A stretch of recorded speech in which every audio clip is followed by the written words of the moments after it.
Midnight at the Antique Museum. Midnight at the Antique Museum. Chapter 1. The Night Watchman. The City Museum stood quietly at the end of a narrow street. During the day, hundreds of visitors filled its halls. Children pointed excitedly at dinosaur skeletons. Tourists admired ancient paintings and golden statues. Teachers guided students through long marble corridors. But at night, everything changed. The museum became silent, dark, mysterious. Only one person remained inside after midnight. His name was Samuel Reed. Samuel worked as the museum's night watchman. Every evening at exactly 10 o'clock, he locked the heavy front doors and began his nightly patrol. He carried 3 important things everywhere: a lantern, a ring of silver keys, and a small notebook. Samuel was 62 years old. He had gray hair, tired eyes, and a calm voice. Most people thought museum work sounded boring, but Samuel loved it. "The museum tells stories," he often said. "You only need to listen carefully." Every night he walked slowly through the enormous halls. Clink, clink, clink. His keys made soft metallic sounds as he moved. The museum smelled of old books, polished wood, and dust. Ancient clocks ticked softly in dark corners. Moonlight entered through tall windows. Shadows stretched across the marble floors. Samuel never felt lonely there. The museum felt alive after midnight. Chapter 2. The New Assistant. One rainy evening, the museum director introduced Samuel to a young university student named Lily. "She'll help you for the next few weeks," the director explained. Lily smiled nervously. "Nice to meet you." Samuel nodded politely. "You've worked night shifts before?" Lily shook her head quickly. "No, actually, I'm a little afraid of dark places." Samuel chuckled softly. "Then the museum will be excellent practice." Lily looked around uncertainly. The museum seemed enormous at night. Tall statues stood silently beside the hallways. Ancient portraits watched from the walls. Every small sound echoed through the building. Samuel handed Lily a small flashlight. "Stay close to me," he said kindly. As midnight arrived, the museum lights dimmed automatically. Only Samuel's lantern and Lily's flashlight illuminated the dark corridors. The rain tapped gently against the windows. "This place feels completely different at night," Lily whispered. Samuel smiled faintly. "Yes. Museums become quieter after dark." As they walked through the ancient history section, Lily noticed something strange. "Did you hear that?" Samuel stopped walking. Both listened carefully. Creak. A floorboard groaned somewhere nearby. Lily grabbed her flashlight tightly. "Was that someone?" Samuel looked calm. Old buildings make sounds at night. But even he looked slightly uncertain. Chapter 3. The Whispering Hall. The next room contained ancient statues from Greece and Egypt. Tall marble figures stood beneath dim lights. Their shadows looked enormous against the walls. Lily walked slowly beside Samuel. "This place feels haunted," she whispered. Samuel laughed softly. "Every new assistant says that." Suddenly, a cold wind moved through the hall. The lantern flame flickered. Lily froze. "Did you feel that?" Samuel nodded slowly. "That's strange. All the windows are closed." Then they heard it. A whisper. Soft. Almost impossible to understand. Lily's eyes widened. "Someone is talking!" The whisper seemed to float through the dark room. Samuel raised the lantern carefully. The statues remained perfectly still. The shadows stretched silently across the floor. The whisper came again. This time it sounded almost like words. "Behind the door." Lily stepped backward nervously. "I don't like this." Samuel looked thoughtful instead of frightened. "Come with me." At the end of the hall stood a small wooden door rarely used by visitors. Dust covered the handle. Samuel unlocked it slowly. Creak. The door opened into a narrow storage room filled with old boxes and forgotten museum objects. Lily shivered. "It smells ancient in here." Samuel lifted the lantern higher. Then he noticed something surprising. A small radio rested on one of the shelves. The whispering voice came from inside it. Lily blinked in surprise. "That's what we heard?" Samuel laughed quietly. "Looks like someone forgot to turn it off." Lily sighed with relief. "You almost gave me a heart attack." Samuel smiled. The museum enjoys playing tricks on people. Chapter 4. The Missing Key.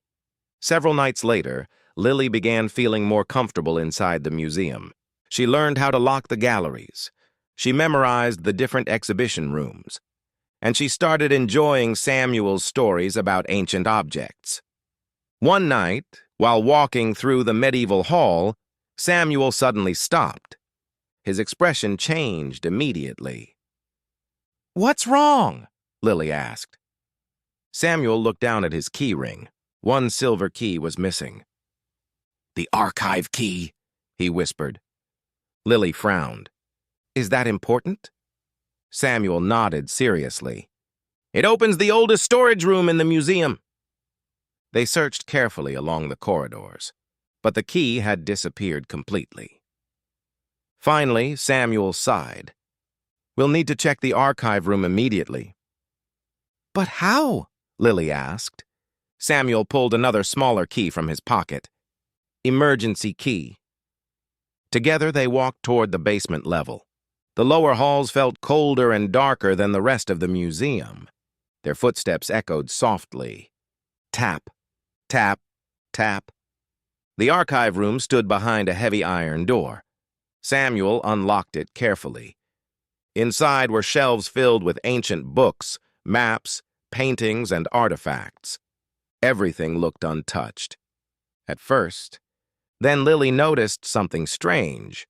One display case stood open.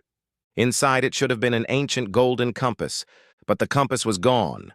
Samuel's face became pale. Someone entered this room tonight. Chapter 5. The Old Compass. The museum director arrived early the next morning. Police officers examined the archive room carefully. "Was anything else stolen?" one officer asked. Samuel shook his head. "Only the compass." Lily looked confused. "What made the compass so special?" The director answered quietly. "It once belonged to a famous explorer." The compass was over 300 years old. Many collectors wanted it. Samuel looked troubled. "I should have protected it better." The director placed a hand on his shoulder. "This is not your fault." Still, Samuel blamed himself. That evening, Lily arrived early for work. She found Samuel sitting quietly beside the museum entrance. "You seem sad," she said gently. Samuel nodded. "I've protected this museum for 20 years. "You'll solve this," Lily replied confidently. Samuel smiled weakly. "Perhaps." As night fell again, the museum became silent once more. But this time the atmosphere felt different. Tense, uncertain. Like the building itself was hiding secrets. Chapter 6. Footsteps After Midnight. Near midnight, Samuel and Lily walked through the east wing carrying their lanterns. Suddenly, tap, tap, tap. Footsteps echoed somewhere upstairs. Both froze immediately. Samuel lowered the lantern flame. "Did you hear that?" Lily whispered. Samuel nodded slowly. The footsteps continued above them. Slow, careful, deliberate. Someone was inside the museum. Samuel quietly removed a small radio from his belt. "Security check," he whispered. possible intruder in the East Wing. No answer came through the radio. The museum felt strangely silent. Too silent. Together, Samuel and Lily climbed the staircase carefully. Every shadow looked darker now. The footsteps suddenly stopped. At the end of the hallway stood a figure wearing a dark coat. Lily gasped softly. "Stop!" Samuel shouted. The figure turned and ran. Samuel and Lily hurried after the intruder through the narrow corridors. The chase echoed through the museum halls. Paintings blurred past them. Statues cast giant shadows across the walls. Finally, the mysterious figure disappeared behind a curtain inside the ancient navigation exhibit. Samuel pulled the curtain aside quickly. But no one was there, only an open window. Rain blew softly into the room. And resting on the floor beside the window was the missing golden compass. Chapter 7. The Secret Truth. Police returned immediately after Samuel reported the discovery. This time, they found fingerprints near the window. The next day, the mystery was finally solved. One of the museum workers had attempted to steal the compass and sell it illegally. But after hearing Samuel searching the halls during the night, the thief became frightened and abandoned it. Lily looked shocked. A museum worker? Samuel nodded sadly. Sometimes people make bad choices. The director thanked Samuel and Lily personally. "You both protected an important piece of history." Samuel smiled politely. Lily looked proud. That evening, the museum felt peaceful once again. The compass safely returned to its display case. The old halls quiet beneath the moonlight. Samuel slowly walked through the galleries carrying his lantern. Clink, clink, clink. Lily walked beside him. "You know," she admitted, "I used to think museums were boring." Samuel laughed softly. "And now?" "Now I think they're full of adventures." Samuel smiled warmly. "That means you're finally listening to the stories." Chapter 8. The Museum's Heart. Weeks passed. Lily continued helping Samuel during the night shifts. She no longer feared the dark museum halls. In fact, she loved them. Every room carried memories from the past. Ancient swords, old maps, broken clocks, faded paintings. Each object once belonged to someone long ago.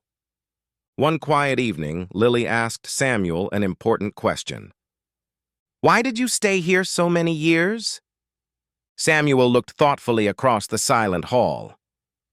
"Because history matters," he answered softly. He pointed toward an ancient wooden chair nearby. "Someone built that chair hundreds of years ago." Then he pointed toward an old painting.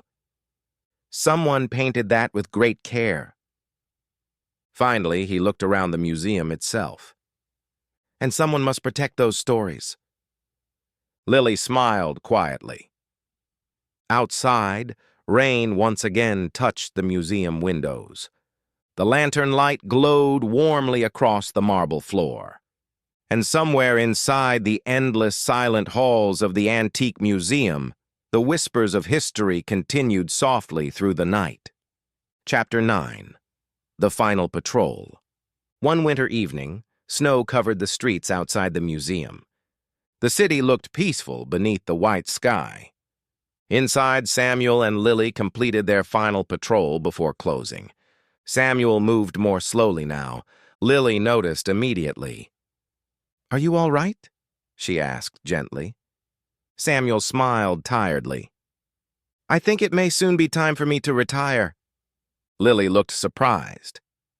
"You can't leave the museum." Samuel chuckled softly. "Everyone must rest eventually." They stopped beside the great entrance hall. The enormous clock above the staircase struck midnight. Dong, dong, dong! Samuel looked around quietly at the museum he had protected for so many years. Then he handed Lily the silver ring of keys. Clink. The keys felt heavy in her hands. I think the museum is ready for a new watchman, Samuel said softly. Lily's eyes widened. Me? Samuel nodded. You listen carefully now? Lily smiled warmly. Outside, snow continued falling silently across the sleeping city. Inside the museum, ancient relics rested quietly beneath the lantern glow. And deep within the silent midnight halls, another chapter of history was just beginning. Vocabulary words: antique, very old and valuable. Relic, an object from the past. Marble, a smooth stone used in buildings. Corridor, a long hallway. Lantern, a portable light. Archive, a collection of historical items or documents. Exhibition, a public display of objects or art. Intruder, a person who enters a place illegally. Artifact, an old object with historical importance. Patrol, walking around an area to keep it safe.